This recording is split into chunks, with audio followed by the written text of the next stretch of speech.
And now it's Deborah Kobylt Live. Hi, everybody. Thanks for joining us today on Deborah Kobylt Live. And joining me is Michel Shane, produced this incredible film, 21 Miles in Malibu. Michel is also the chairman of the Emily Shane Foundation. He is a longtime resident of Malibu. And he also did one of my favorite films, I have to say, Catch Me If You Can. I mean, I put that on all the time. So thanks a lot for joining us, Michel. It's a pleasure to have you. Thanks for having me. Looking forward to talking to you.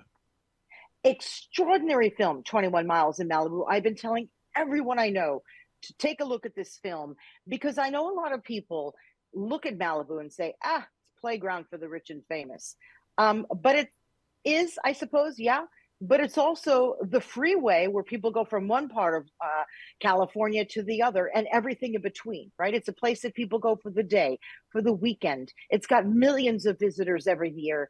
And it's also very, very dangerous. So let's talk about the Pacific Coast Highway that runs through all of Malibu. Can we? Yeah, absolutely. It's a very strange situation because, as we say in the film from the former mayor, Lou Lamont, most places in California that have PCH have a couple miles of it, and that's okay. It's the length of Malibu. It divides the ocean from the mountains, and it's there. And unfortunately, it's a highway that was built to go, that you were built to go drive on it at 65 miles an hour. And, the speed limits are 35, 45, and 50. And by driving on it, and when there's no traffic, you kind of go faster than you're supposed to go. And it's very dangerous because of where it's located. People easily cross it thinking it's just a normal road when it's a highway. Yeah, I got to tell you, I'm in Malibu all the time. I live nearby.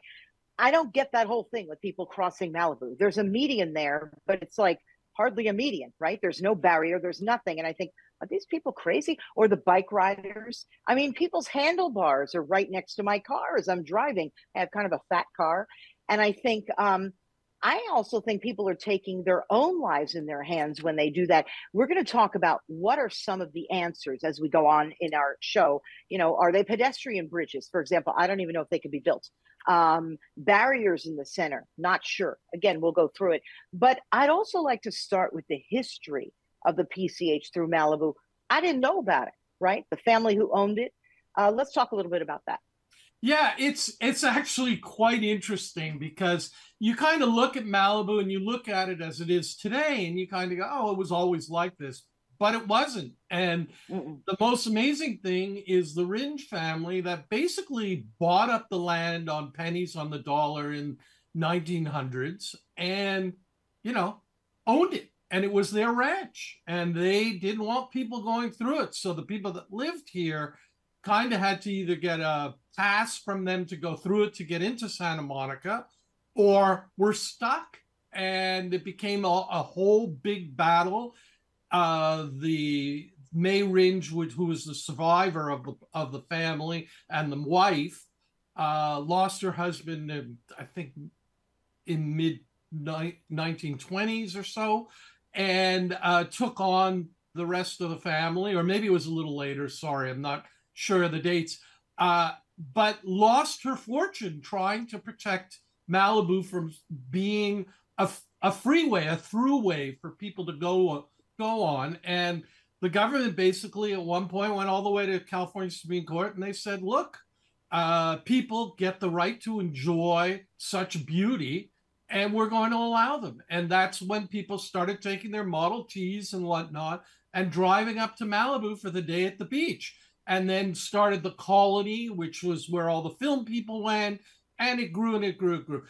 The thing that's so amazing about Malibu is that the reputation is global, and the way people look at Malibu is the land of the rich and famous.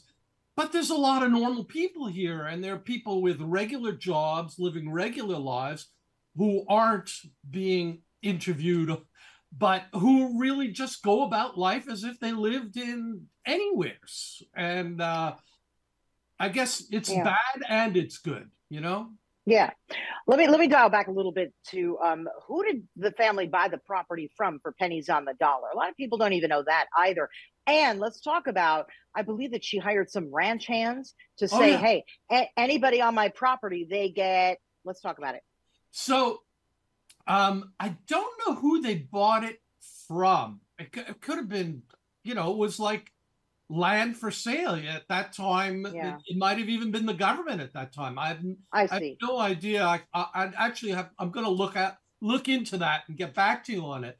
But yeah, May Ridge was a pretty mean lady. She said to her hired ranch hands, "There's no warning shots here. Someone comes Yeah. on my land, you shoot them."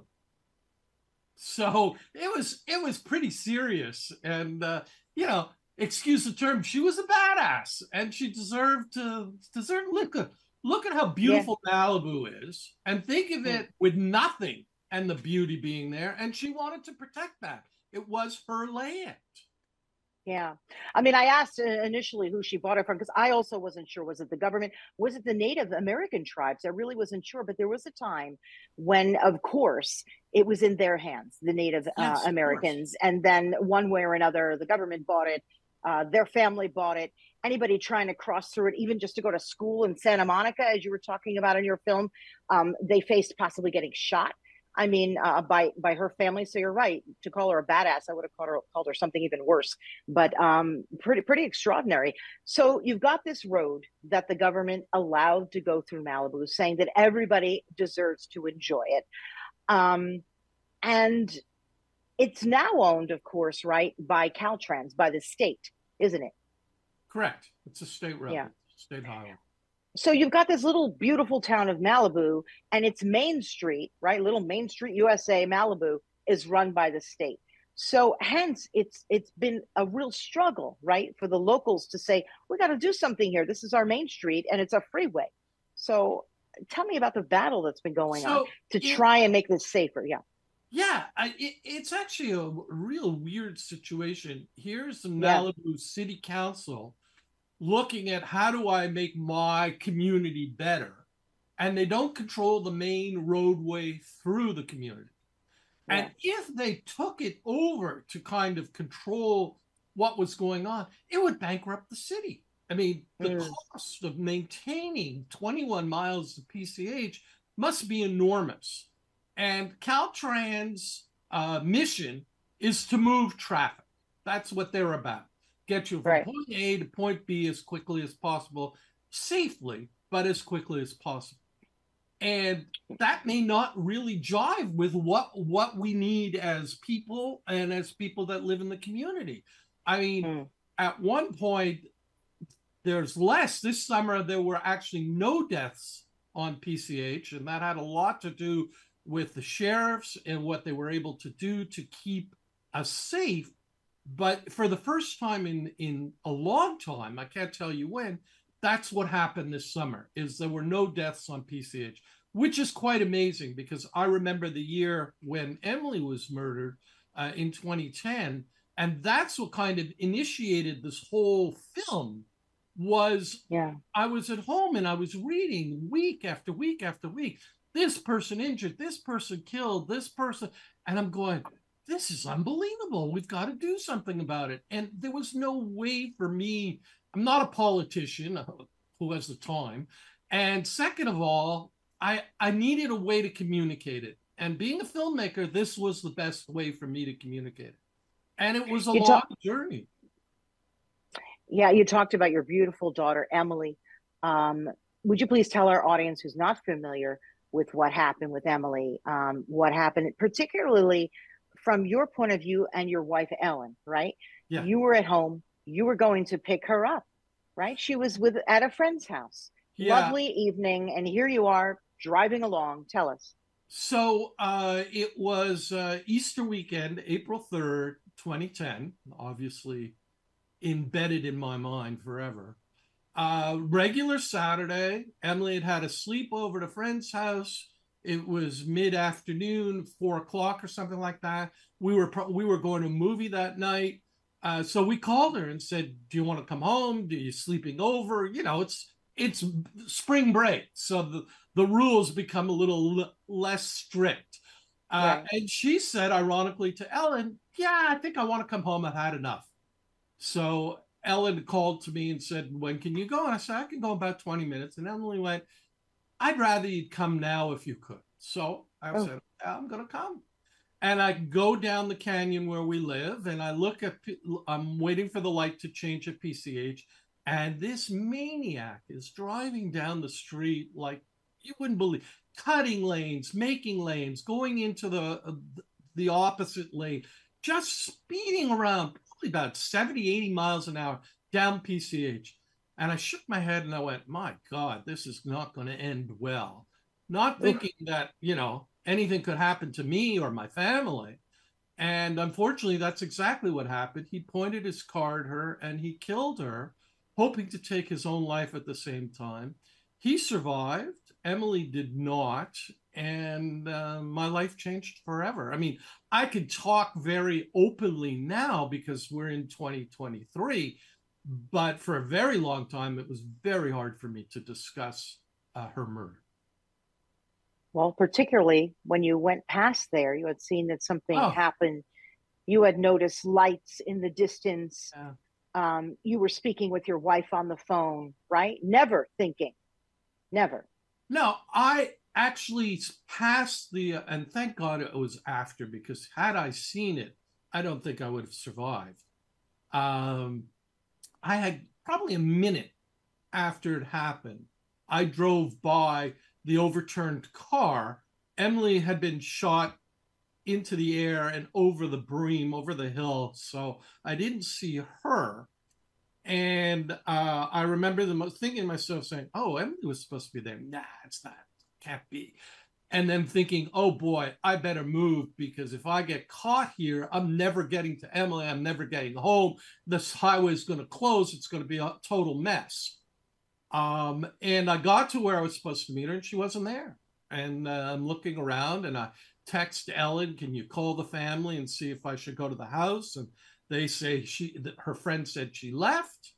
And then Ellen got a call from the sheriffs saying that there'd been an accident. So Ellen called me immediately, and I said, oh, I saw where the accident is.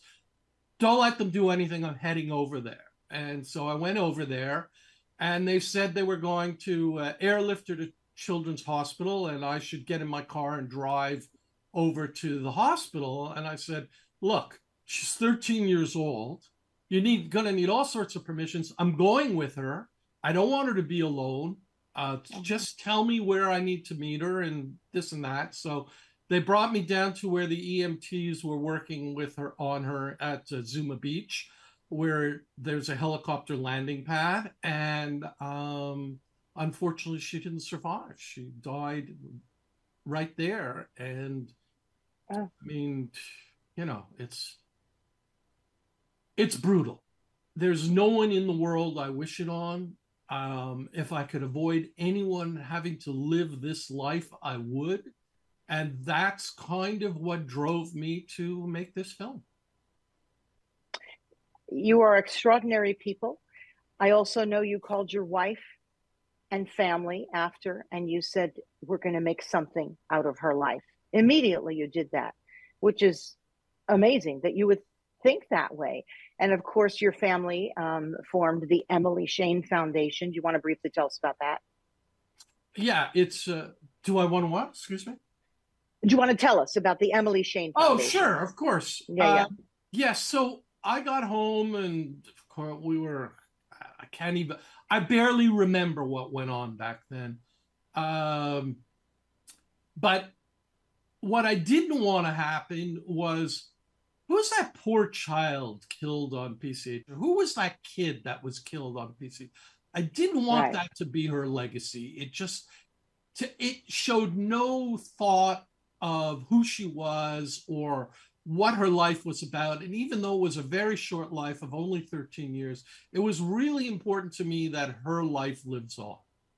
So initially I started a Pass It Forward campaign, where you do something for someone else, looking for no response from that person. You just do something to do it, and they in turn do the same thing to the next person, and so on and so forth. You know, it's the old TV commercial. You tell two people, they tell two people, and it grows and grows and grows.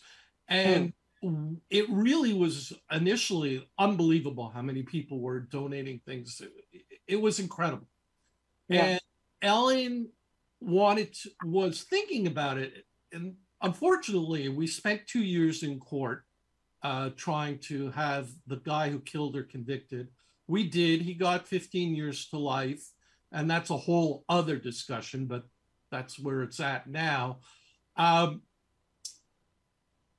Ellen felt that she had to do something, and she had worked very closely with Emily. Emily was a very creative, kind, giving person. And when she's in school, she struggled. She was on what's called the 504. But she was creative. She loved to dance. She just was highly, highly creative. And she really wasn't motivated by day-to-day school, and she had some learning issues. So Ellen started the SEED program, Successful Educational Achievements, for middle school students.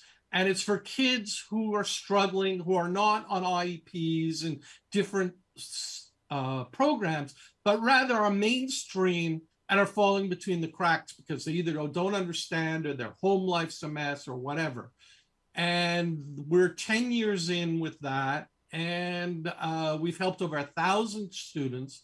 And my favorite story that I love to tell, and then I'll stop talking, is there was a girl who was in Oxnard who came to the program and went through the program during middle school and then left, which is normal. And we don't really keep track of where they go afterwards. And about 4 or 5 years later, we got an application from her to be a mentor at the Emily Shane Foundation for the SEED program. So she could give back for what she got, because she said, had I not had that program, I would not have finished high school and I would not have gone to college. Talk about a pass it forward moment. I mean, Michel, that is everything. That is everything. Everything. Because I know I'm retired. Yeah, but I know how hard you and Ellen and the family work, and everyone on the Emily Shane Foundation and the SEED program. So thank you, Emily, Absolutely, for your sacrifice. Honestly, I don't know how else to say it. I also it's not a sacrifice, Deborah. It's her legacy. Yeah, and this way she's not invisible. You know, she's there. Yeah. Thank you. That's very well put. Thank you so much, Michel. That is so well put. You know, there's another, there's so many people who've lost their lives on the PCH. A woman, of course, she was training for, I believe, a triathlon, right? What's amazing is Ironman, how fleeting it is, right? One moment you're driving to pick up your daughter, the next moment this happens. One moment, and you talk about the woman in your film, you know, she's training, she's on her bike, she's saying to her friend, come on, keep riding with me. He doesn't, she keeps going, her life is lost. Within seconds, within moments, this happens because the PCH is sort of just, it's narrow, right? I believe it's a 4-lane highway, small median in the middle, tiny little shoulder with bike lane. And this is what happens, right? And you highlight that as well in your film, in your documentary. Yeah, it's a very sad story. She was training for a Ironman competition. And so, you know, it's a grueling race, Ironman. Yeah. I think top 2 or 3% of athletes actually can do it. And she was training with her team, and she'd gone for a ride on PCH to keep in training. And her partner was running a little bit late, was running behind her. And the pavement on the road was not flat. And there was like a little crack in the road, and her wheel of her bike got caught there, which caused her to fall over. And as she fell over, a bus was coming. So it was a horrific accident. The bus driver's life is destroyed. Her family's life is destroyed. She died, her friends. You see, what people don't seem to think about is the poor person died. But the connection to the person, that people that live from the person that died is enormous. Oh, And it's a burden. It really is. And so what we wanted to do in the film was Emily's was a situation where it couldn't be avoided because you had a deranged guy who he could have had a gun, pointed his gun at Emily and shot, and she died. He had a car, so it wasn't a gun, but it's the same thing. This other story is just there's problems in the road, and she got caught and she died. I mean, it's horrific. Horrific. It's not a feel-good film, you know, that unfortunately, and it tries to show what the problems are, because what we want to do is start a grassroots movement. Get people angry, get people involved, because change starts with the group at the bottom pushing up. It never starts from the top down. What about a march and shutting down the PCH? I mean, you know, there's so many ways to just grab the attention of the local and state, particularly the state in this case, because it's their road, right? Have you guys ever done anything like that? I mean, because marches, a lot of times people say, it's a march. But, you know, if you continue something like that, it draws attention to it, and this is what's happened, and you keep at it, irritating the people who need to use the road and they can't, and then the state will, I don't know. Have you ever thought about that? I haven't thought about a march, but there've been, you know, different studies, a ton of studies. And the last one, which was probably about 6 years ago, they came up with 52 or 54 changes that they should implement on PCH to make it safer for everybody. And, you know, in 6 years, 0 has happened. Why? No. Why? I have no idea why. I mean, listen, I made this film because I wanted to create change, and I am very passionate about it, but I'm not the poster boy for this. This is up to others to create this change. The government, the city council, you know, it's a human life. One life is thought of like, oh, geez, it's so sad. But that one life ripples. And if everyone who lost someone on PCH started a campaign to start creating change, for elected officials to get into power, they need those people. And there has to be a way to create change, and there has to be a way where we aren't just compliant. We just go, well, you know, it's PCH, you know, it's a different dangerous road. And there's hundreds of these roads all over the world. I mean, PCH is an example, you know, in New York, in London, all over the world, there are places where people are killed, and there can be changes that can be made. So you talked earlier, you said, you know, why aren't there footbridges or pedestrian bridges? We came up with an idea, it didn't make it into the film, but we came up with an idea that you put designed pedestrian bridges across PCH all over. Now, right now, they're just concrete bridges, and it's ugly. But if you put designed bridges and got major corporations to sponsor them as art exhibits, a Coca-Cola bridge, a Google bridge, 500,000 people come through Malibu on a long weekend. I mean, you end up making enormous impressions. You end up making enormous safety changes, and you create a work of art that goes along PCH that all of a sudden people want to see. Now, of course, it takes more traffic, but you're solving two problems. It's not costing the city or the state, and you're creating beauty. You know, all right, so we talk footbridges. Let's talk about 2 or 3 others that would make an enormous impact. I know, can they do speed bumps on a state road? I don't know. No. You can't. What about stop signs? Yeah. So there's a couple things you can do. Please. In England, they have these readers, which are just now going in here in Malibu, license plate readers. The ones that are being installed in Malibu are license plate readers, so that if there's ever a situation where there's a problem, they can track that license plate by putting it into the computer and seeing where it had gone through. But in England, they have this thing on the M, freeways, which is their freeway system, where there's a sign that says your license plate has been photographed.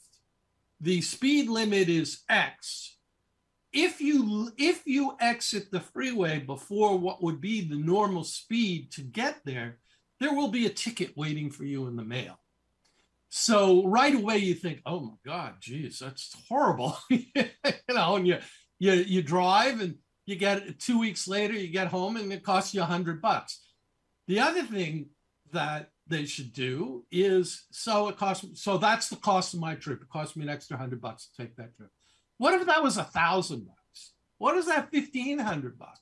All of a sudden, people wouldn't rush to speed because they don't want to waste that money or throw it out the window.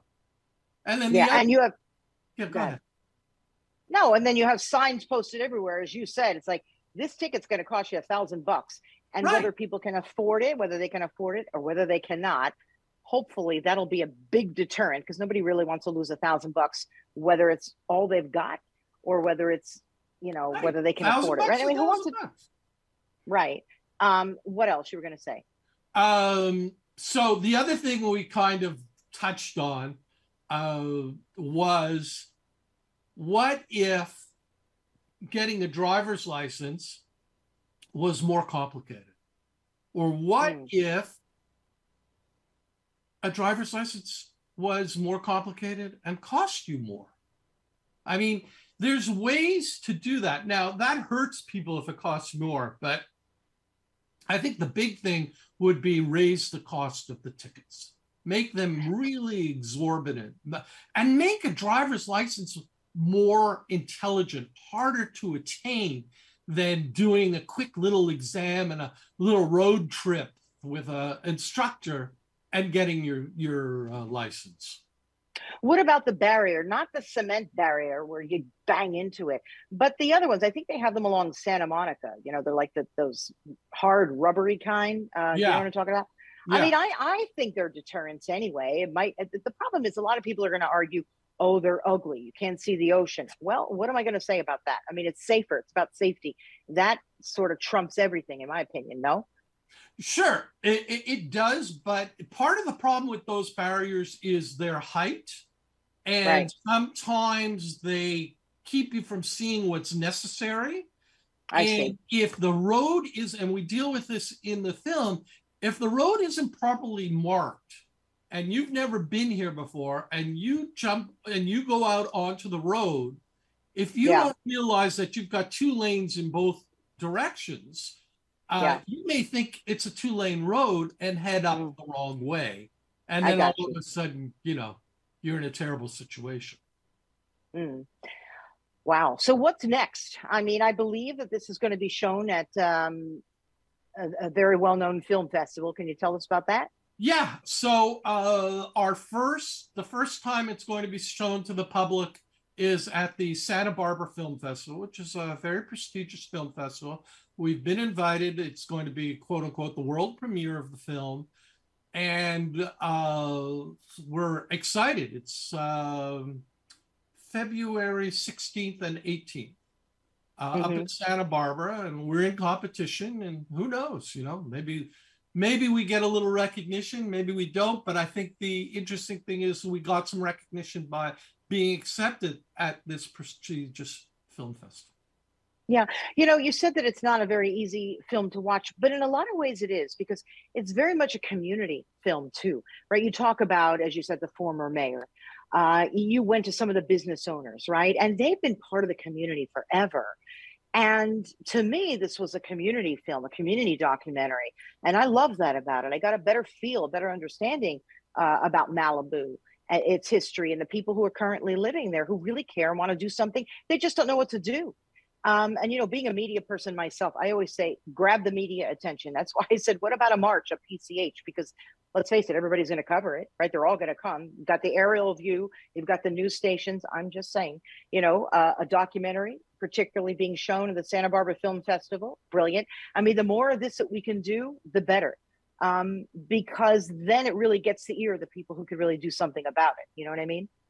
Absolutely. What I'm hoping I can do when the weather warms up a little bit is do a showing in Bluffs Park of the documentary, so Love that it. the whole community and whoever wants to can come out and see the film, and Yeah. then maybe we get smarter people than myself involved.